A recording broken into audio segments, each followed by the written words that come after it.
బౌద్ధ మత గురువు దలైలామా వారసుడి ఎంపికకు తన ఆమోదముద్ర ఉండాల్సిందేనని చైనా వాదిస్తోంది. దలైలామా వారసుడిని ఎంపిక చేయాలని భావిస్తున్న చైనాకు ప్రస్తుత దలైలామా గట్టి షాక్ ఇచ్చారు.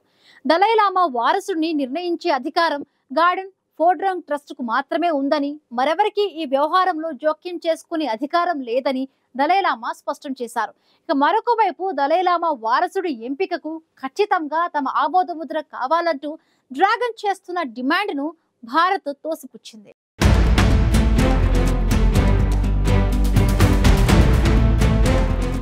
దలైలామా వారసుడి ఎంపికకు సంబంధించిన విషయంపై వివాదం ముదురుతోంది. 15వ దలైలామాను ఎంపిక చేసే హక్కు తమదేనని చైనా వాదిస్తోంది. దీంతో తన వారసుడి ఎంపిక గురించి టిబెట్ బౌద్ధమత గురువు దలైలామా సోషల్ మీడియాలో పోస్టు పెట్టారు. తాను మరణించిన తర్వాతే తన వారసుడు వస్తారని ప్రస్తుత దలైలామా స్పష్టం చేశారు. తమ చెప్పు చేతుల్లో ఉండే కీలుబొమ్మను దలైలామా వారసుడిగా ఎంపిక చేయాలని భావిస్తున్న చైనాకు ప్రస్తుత దలైలామా ఈ విధంగా గట్టి షాక్ ఇచ్చారు. గార్డెన్ ఫోడ్రాంగ్ ట్రస్టుకు మాత్రమే తన వారసుడిని నిర్ణయించే అధికారం ఉంటుందని, అది కూడా తన మరణానంతరం మాత్రమే జరుగుతుందని టిబెట్ బౌద్ధమత గురువు దలైలామా స్పష్టం చేశారు. దలైలామా పునర్జన్మను చైనా రాజకీయం చేయాలని యత్నిస్తోందని ప్రస్తుత దలైలామా విమర్శించారు. 2011 సెప్టెంబర్ 24నే తాను టిబెట్ బౌద్ధమత పెద్దలు, నాయకులు, ఇతర సంస్థలతో భేటీ నిర్వహించి తన వారసుడి ఎంపిక కొనసాగించాలా అనే అంశంపై అభిప్రాయాలు కోరినట్లు ప్రస్తుత దలైలామా పేర్కొన్నారు. దీనికి అన్ని వర్గాల నుంచి సానుకూల స్పందనలు వచ్చాయన్నారు. స్పందించిన వారిలో టిబెట్ మత పెద్దలు, చైనాలోని వారు కూడా ఉన్నట్లు దలైలామా వెల్లడించారు. తన వారసత్వం భవిష్యత్తులో కొనసాగాలని వారంతా కోరుకున్నట్లు దలైలామా వెల్లడించారు. తాజా అభిప్రాయాల ఆధారంగా గార్డెన్ ఫోడ్రాంగ్ ట్రస్ట్ మాత్రమే దలైలామా పునర్జన్మను నిర్ణయిస్తుందని, ఈ ప్రక్రియలో మరెవరికీ జోక్యం చేసుకునే అధికారం లేదని తేల్చి చెప్పారు. 600 ఏళ్లుగా కొనసాగుతున్న దలైలామా సంప్రదాయం ఒక దశలో తనతోనే ముగిసిపోతుందని 14వ దలైలామా ఆందోళన చెందారు. కానీ ఈ ఏడాది మార్చిలో తన పునర్జన్మ టిబెట్ బయట జరగొచ్చని చెప్పారు.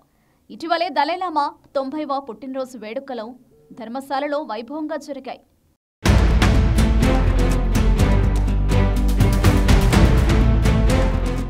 దలైలామా వారసుడి ఎంపికకు తమ ఆమోదముద్ర ఉండాల్సిందేనని చైనా డిమాండ్ చేసింది. వారసుడి గుర్తింపు కార్యక్రమాన్ని చైనా విధానాలను అనుసరించి నిర్వహించాలని డ్రాగన్ కంట్రీ వ్యాఖ్యానించింది.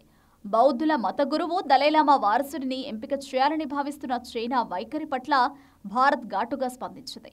దలైలామా వారసుడి ఎంపికకు ఖచ్చితంగా తమ ఆమోదముద్ర కావాలంటూ డ్రాగన్ చేస్తున్న డిమాండ్ను భారత్ తోసిపుచ్చింది. 15వ దలైలామాను ఎన్నుకునే అధికారం పూర్తిగా ప్రస్తుత దలైలామా చేతిలోనే ఉంటుందని కేంద్ర మైనారిటీ వ్యవహారాల మంత్రి కిరణ్ రిజిజు స్పష్టం చేశారు. అంతేకాదు, ఆ అధికారం ఇంకెవరికీ లేదని కిరణ్ తేల్చి చెప్పారు. దలైలామా వారసుడిని నిర్ణయించే అధికారం, అందులో జోక్యం చేసుకునే హక్కు ఎవరికీ లేదని చెప్పిన కిరణ్, ఆ నిర్ణయం పూర్తిగా ప్రస్తుత దలైలామా చేతుల్లోనో లేదా గార్డెన్ ఫోడ్రాంగ్ ట్రస్ట్ సంస్థ మాత్రమే చేస్తుందని పేర్కొన్నారు. దలైలామా స్థానం టిబెటన్లకు మాత్రమే కాదని, ప్రపంచవ్యాప్తంగా ఉన్న ఆయన అనుచరులందరికీ ఎంతో ముఖ్యమైనదని కేంద్ర మంత్రి కిరణ్ రిజిజు పేర్కొన్నారు. 1950 టిబెట్ను ఆక్రమించిన చైనా 14వ దలైలామాను వేర్పాటువాదిగా ప్రకటించింది. 1959లో వేలాది మంది తన అనుచరులతో దలైలామా భారత్కు చేరుకున్నారు. వీరికి భారత్ తొలి ప్రధాని జవహర్లాల్ నెహ్రూ స్వాగతం పలికారు. ధర్మశాలలో దలైలామా ఉండేందుకు అనుమతి ఇచ్చారు. అప్పటి నుంచి భారత్లోని ధర్మశాలలో దలైలామా ఆశ్రయం పొందుతున్నారు. దీంతో టిబెట్ను గుప్పిట పెట్టుకోవడానికి తమ చెప్పు చేతుల్లో ఉండే దలైలామాను వారసుడిగా ఎంపిక చేయాలని చైనా ఎప్పటి నుంచో ప్రయత్నిస్తూనే టిబెట్ను తన భూభాగంలోకి మార్చేందుకు చైనా ఎన్నో ప్రయత్నాలు చేసింది.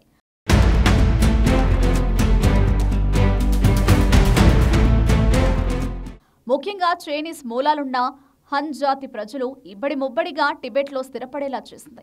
ఆక్రమణ తర్వాత లక్షల సంఖ్యలో టిబెటన్ చిన్నారులను దూర ప్రాంతాలకు తరలించి వారికి బ్రెయిన్ వాష్ చేసింది. టిబెట్ పీఠభూమిలో విస్తారంగా బొగ్గు, రాగి, chromium, lithium, zinc, sesame, boron నిక్షేపాలు ఉండడంతో వాటిపైన చైనా కన్నేసింది. టిబెట్ పై పట్టు కోసం భవిష్యత్తులో దలైలామా స్థానాన్ని కబ్జా చేయాలని చైనా భావించింది.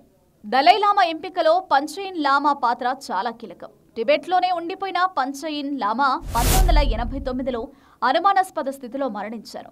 ఆయనపై విష ప్రయోగం చేశారని వార్తలొచ్చాయి. పంచయిన్ లామా వారసుడిగా ఎంపికైన బాలుడిని తమ ఆధీనంలో ఉంచుకున్నట్లు కొన్నేళ్ల కిందట చైనా ప్రకటించింది. ఈ ఎత్తుగడలను గ్రహించిన దలైలామా తన పునర్జన్మ టిబెట్ బయట కూడా జరగొచ్చని ప్రకటించారు.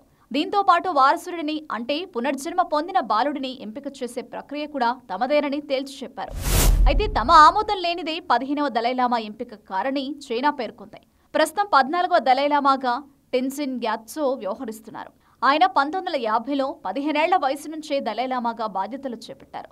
దలైలామాగా ఉన్నవారే చనిపోయాక మరో అవతారంలో దలైలామాగా జనం ముందుకు వస్తారనేది టిబెట్ బౌద్ధుల నమ్మకం. అయితే ప్రస్తుత దలైలామా భారత్లోని ధర్మశాలలో ఆశ్రయం పొందుతుండటంతో దలైలామా వారసుడిని ఎంపిక తమ అనుమతితోనే జరగాలని, తద్వారా టిబెట్ను పూర్తిగా తమ గుప్పెట్లో పెట్టుకోవాలని చైనా కుట్రలు పన్నుతుండగా ప్రస్తుత దలైలామా చైనాకు షాక్ ఇచ్చేలా ప్రకటన చేశారు. ప్రస్తుత దలైలామాకు మద్దతుగా భారత్ వ్యాఖ్యలు చేయడంతో ఈ వ్యవహారంలో చైనా నిర్ణయం ఎలా ఉండనుందనేది ఆసక్తికరంగా మారింది.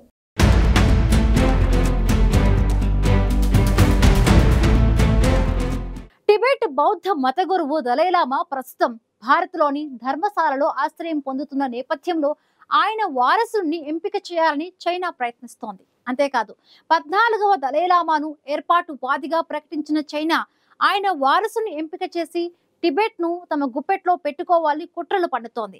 అయితే చైనా ప్రయత్నాలకు చెక్ పెట్టేలా ప్రస్తుత దలైలామా ప్రకటన వెలువడిన నేపథ్యంలో దలైలామా వారసుడి ఎంపిక విషయంలో ఏం జరుగుతుందనే ఉత్కంఠ నెలకొంది.